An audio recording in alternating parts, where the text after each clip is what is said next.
Oi, gente, boa tarde, tudo bem com vocês? O meu nome é Ana Raquel e este é o meu canal. Estou abordando aqui nesse canal sobre a minha rotina, né? Eu tenho insuficiência renal crônica, os meus rins, eles não estão mais funcionando e eu faço hemodiálise. Esse é o segundo canal, esse é o segundo vídeo do canal. O primeiro foi sobre a morte do Gugu e a importância da doação de órgãos. Eu falei um pouco sobre a minha situação hoje, né, que eu tô na fila do transplante, à espera de um rim. Falei um pouco sobre a hemodiálise, mas eu não especifiquei muitas coisas. E hoje eu vou falar sobre o processo da hemodiálise em si e a respeito da insuficiência renal. Eu tenho insuficiência renal crônica, eu fui diagnosticada muito cedo, porque é uma doença familiar. Eu tive primeiros sintomas quando eu tinha 3 anos de idade. A minha mãe relata que eu fiquei toda inchada. Então eu fui para o Hospital da Criança aqui do Ceará, um hospital que é o Albert Sabin. Então eu comecei a ser acompanhada lá. Depois eu fui, era muito difícil, eu morava não morava aqui em Fortaleza, que é a capital do Ceará, eu moro no Ceará. E o Albert Sabin é aqui em Fortaleza, um bairro aqui de Fortaleza. E eu morava na região metropolitana. A gente nunca teve assim muito dinheiro, né? A gente não passou fome nem nada, mas nunca teve assim muito dinheiro. Então era muito difícil, tinha que pegar de 2 a 3 ônibus para chegar até aquele hospital. E a minha mãe, né, com a criança de colo, a minha mãe geralmente ia só comigo, porque eu ainda tenho mais 3 irmãos. E então assim, ficou um pouco complicado. E a minha mãe conseguiu uma vaga para mim no Hospital das Clínicas, que é um pouco mais perto do que o Albert Sabin. Então, fiquei sendo acompanhada lá. Até hoje eu sou acompanhada lá.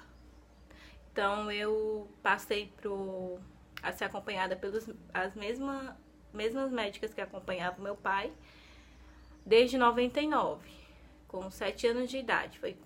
Acho que foi quando meu pai fez o transplante e eu fiquei sem atendimento. Algumas coisas aconteceram e ele pediu para que eu não ficasse sem atendimento, com medo, né, de eu ficar doente.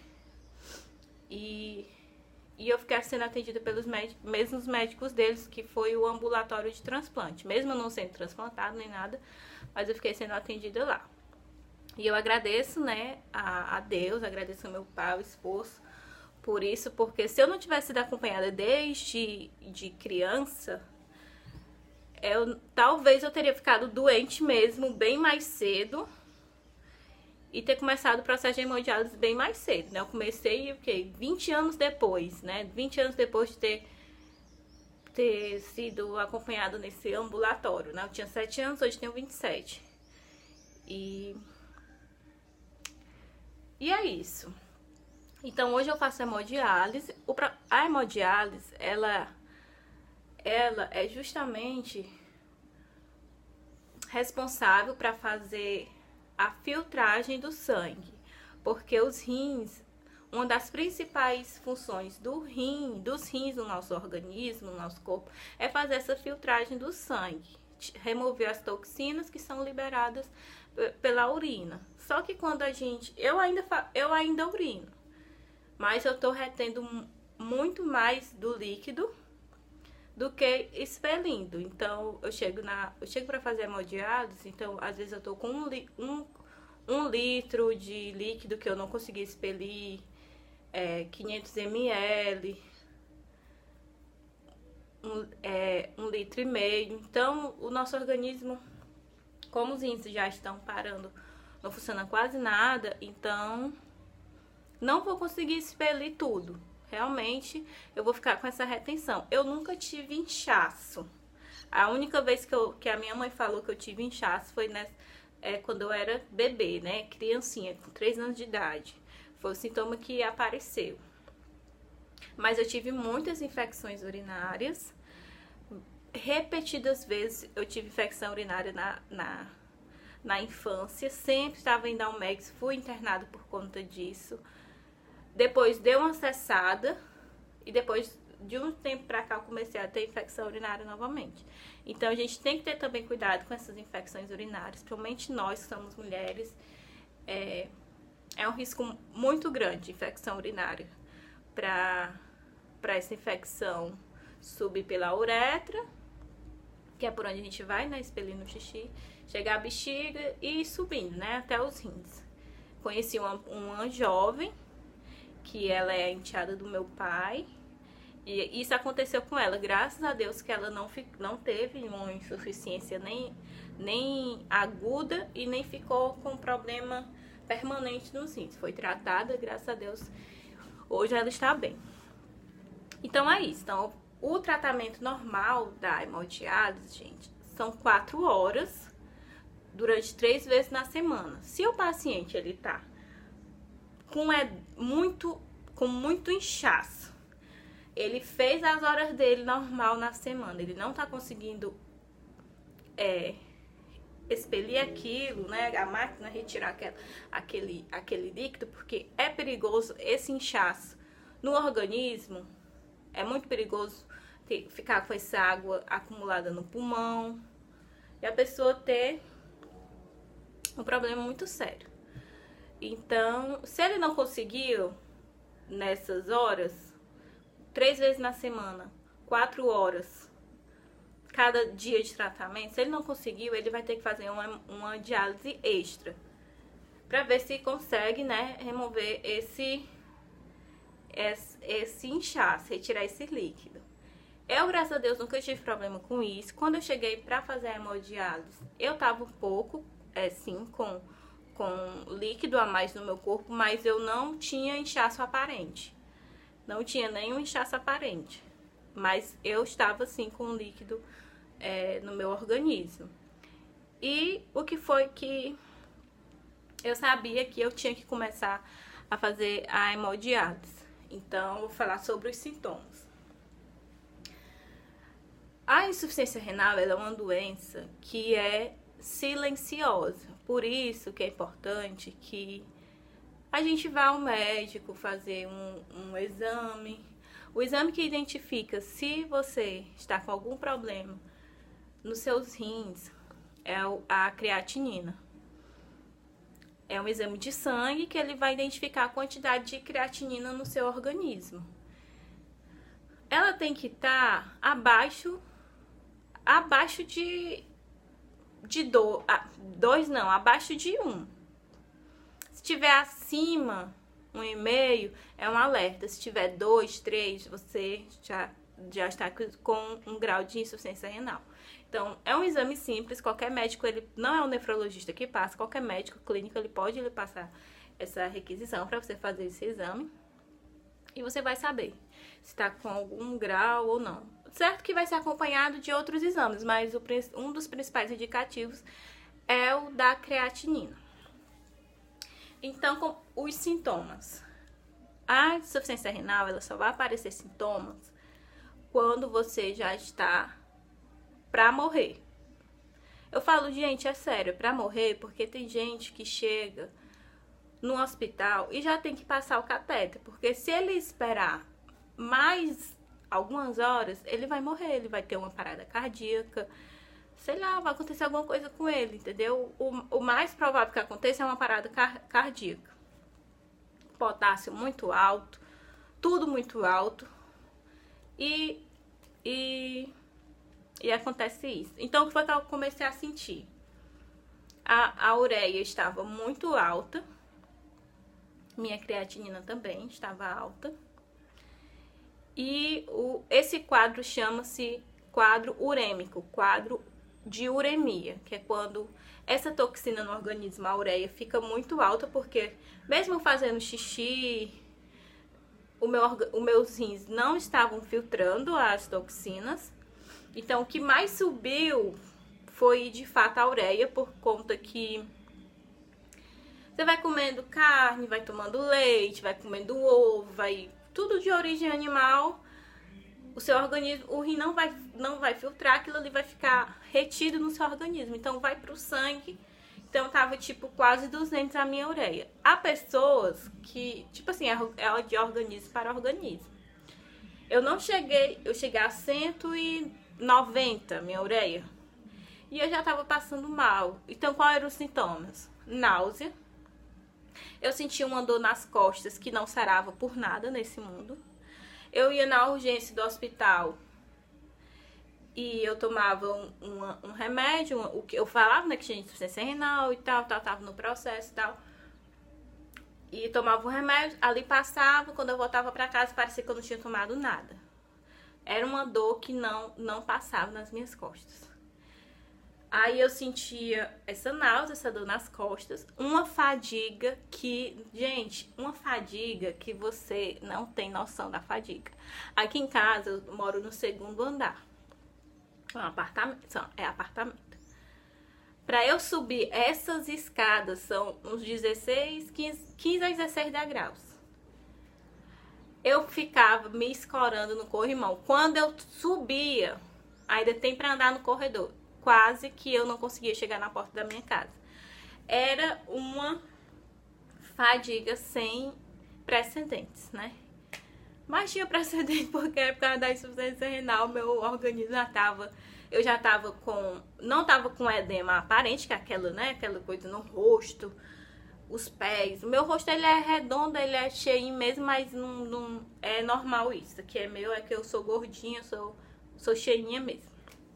Então eu tinha esse edema, edema não, eu tinha edema, eu tinha retenção de líquido não aparente. Então aquilo ali já tava me sobrecarregando. Eu tava com 4 litros de... 4 não, mas 3 litros, era 3 litros de líquido no meu corpo que eu não conseguia expelir, né? O meu organismo não tava conseguindo expelir. Eu fazia o xixi e tal, mas ficava retendo aquela quantidade. Então, o que eu mais sentia foi isso, que era a fadiga, a náusea, a falta de ar. Eu não conseguia dormir direito. Às vezes eu sentia cãibra também. Então, os principais sintomas da uremia, que é sinal que você tá para morrer, da insuficiência renal, é a náusea. Muita náusea, você não consegue comer direito. O que você come, você fica tendo náusea de nada. Passou um vento aqui, você sente náusea. Passou, entendeu? O homem invisível aqui, você tá sentindo náusea. A fadiga, que você dá um passo, você já tá sufocado. A falta de ar. E o inchaço, mesmo que não... o inchaço ele é aparente, né? Mas a retenção de líquido. E no meu caso, como eu já falei, é uma doença renal familiar, tipo meu pai, a mãe do meu pai, meu primo, meu tio que teve. Então, é uma doença familiar. Então, graças a Deus, eu tive a oportunidade de ser acompanhada desde criança. Mas hoje, gente, eu fiz uma pesquisa. Eu até vi uma notícia no Bom Dia Brasil, que eu assisto Bom Dia Brasil, segunda, quarta e sexta, que é o dia que eu faço hemodiálise. Então, eu sou praticamente obrigada a assistir. Então, eu vi uma notícia no Bom Dia Brasil, eles estavam falando sobre justamente as pessoas que estão em hemodiálise aqui no Brasil. Os dados que eu vi dessa notícia eram que 95 mil pessoas estavam em tratamento de hemodiálise no Brasil. Mas eu também fui pesquisar em alguns sites e eu vi que em 2017 tinham 120 mil pessoas fazendo tratamento de hemodiálise no Brasil. E que eu não sei se foi no Bom Dia Brasil, não sei se foi 95 mil pessoas tem insuficiência algum grau de insuficiência renal e não sabem, ou que estavam fazendo hemodiálise. Mas vamos pela pesquisa que eu fiz nos sites, né? Eu vi que 120 mil pessoas estavam fazendo hemodiálise no Brasil. Isso foi em ano de 2017. E que a cada ano iriam aumentar mais 21 mil pessoas iriam começar tratamento de hemodiálise. Então, gente, é algo que não é porque... não é... No meu caso foi realmente algo assim que eu não tinha como fugir, que foi algo familiar. Tava lá no meu gene que os meus néfrons, eles não iam funcionar mais. Porque o problema da insuficiência renal crônica os néfros, eles são células renais que não se regeneram. Tipo, a sua pele, você arranha aqui, ela vai se regenerando. Os néfrons não. Se eles se eclodirem, se eles pifou, né? Pifou, não funciona mais. Então, por isso que a insuficiência renal ela vai se tornar crônica, porque não tem jeito. Só Deus que dá jeito nesse negócio. Eu acredito que Deus ele tem um plano para minha vida do transplante, seja qual for. Eu não tenho do que reclamar em relação a isso, gente. Eu sou conformado com a doença que eu tenho, mas não é porque eu sou conformado que eu vou me entregar e ficar na hemodiálise. Porque eu vejo pessoas que se entregam e ficam muitos anos na hemodiálise e não buscam melhorar de vida.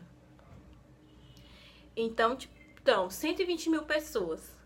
E a cada ano aumentar mais umas 20 mil, gente, são muitas pessoas. E o que eu vejo é um descuido com a saúde, com a alimentação. As pessoas acham que tá tudo bem e pronto, e vão se descuidando. Então, existem os fatores de riscos, que é obesidade, pessoas maiores de 50 anos, pessoas que fumam, e no meu caso, histórico familiar. E também a questão do diabetes, que há muitas pessoas que têm o diabetes têm falência renal, né? Os rins param mesmo de funcionar. Eu conheço pessoas na minha sala de hemodiálise que foi por conta do diabetes. E acho assim que o que ganha de todos é a hipertensão. A hipertensão ganha de todos. As pessoas têm uma dor de cabeça. Não quer dizer, gente, que você tem uma dor de cabeça que você está hipertensivo. Não, mas você está sentindo alguma coisa, principalmente a dor aqui da nuca para cima, latejando, é sinal de hipertensão. E a pessoa não sabe, vai tomar um remédio e tal. E por falar em remédio, outro fator de risco são os anti-inflamatórios, que principalmente o brasileiro, que tem uma mania. Eu vou falar por mim mesmo. Eu tomo, assim, dipirona, não é anti-inflamatório, mas eu vou falar por mim. Eu tomo dipirona, qualquer coisinha eu tô tomando uma dipirona. Eu herdei isso da minha avó. A minha avó, toda com tudo nela, tô com dor, eu vou tomar um remédio aqui. Fulano, me traga esse remédio aqui. A minha avó era desse jeito. Que Deus a tenha.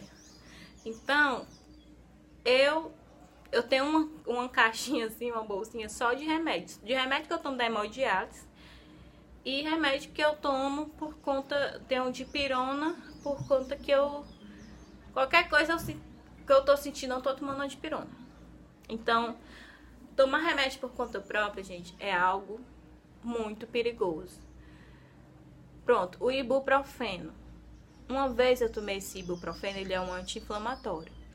E tem gente que toma ibuprofeno como estivesse tomando uma dipirona. Qualquer coisa que sente é um ibuprofeno. Eu tô sentindo não sei o que aqui. A mulher toma um ibuprofeno que é bom. A amiga da minha mãe fazia isso com ela. Eu disse, mãe, não faça isso. Não faça isso. A senhora um dia vai se arrebentar por conta disso. Aí toma ibuprofeno.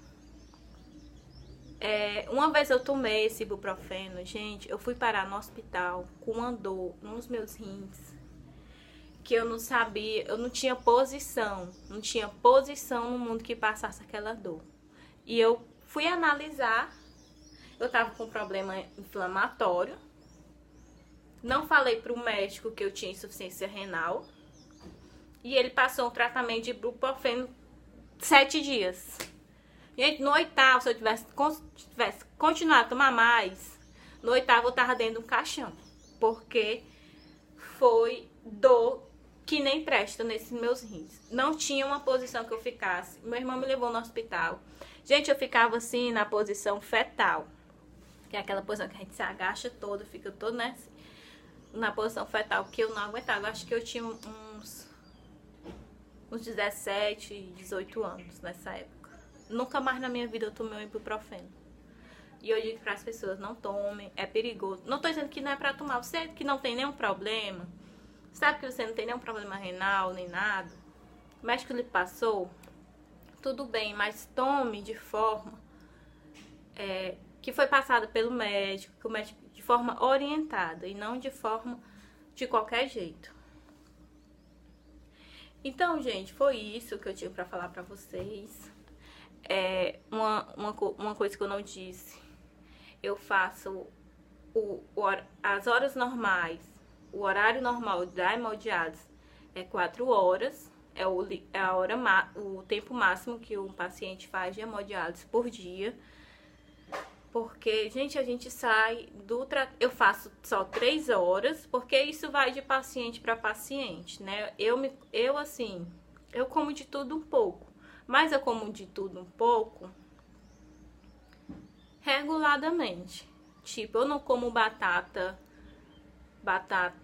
batatinha, em inglês, né? Aquelas batatinhas, eu não como batatinha sem passar pelo processo para baixar o nível de potássio todos os dias. Eu só como sem baixar o nível de potássio quando eu vou aqui na pracinha do lado aqui da minha casa e compro. Mas aqui em casa não, eu faço o processo. Feijão eu não como em todo lugar. Tem que passar pelo processo também de deixar de molho, tal, isso aí depois eu explico pra vocês. Então assim, eu sou muito regrada. Eu não como carne vermelha todos os dias. Eu gosto de comer carne vermelha. Às vezes eu vou aqui na praça, como churrasquinho. Eu como frango normal, como ovo normal, como leite normal, ou tomo leite normal. Mas eu sou muito assim, quando eu vou sair, eu levo meu remédio, levo os remédios que eu tenho que tomar antes de comer. Então assim, eu vejo que eu sou uma pessoa muito consciente, graças ao pai que eu tive. Meu pai, ele me ensinou muita coisa referente a essa doença. Eu agradeço a Deus. Eu tô falando pra vocês aqui, gente, são coisas que eu passei a minha vida vivendo isso. Eu não sou nenhuma especialista, não sou nenhuma especialista, mas eu passei a minha vida, a minha vida foi em torno disso, né? Então, meu pai me ensinou muito. Ele, sempre que podia, ele ia ao médico comigo, ia nas consultas comigo. A minha mãe já foi, a atual esposa do meu pai também já foi, me levou quando eu era criança. Depois que eu completei uns 18 anos, aí eu comecei a ir só. Então, gente, quero só finalizar, né, informar assim, pra conscientizar vocês que façam exames para saber se a taxa de creatinina, sódio, potássio, se a ureia tá normal. Então é isso, que Deus abençoe vocês, fiquem na paz, fiquem com Deus. Qualquer dúvida deixe nos comentários, que quando eu puder eu respondo. Como eu disse, eu não sou médico, não sou especialista, isso aqui é um diário da minha vida, a minha rotina. E é isso, fiquem na paz, um beijo a todos.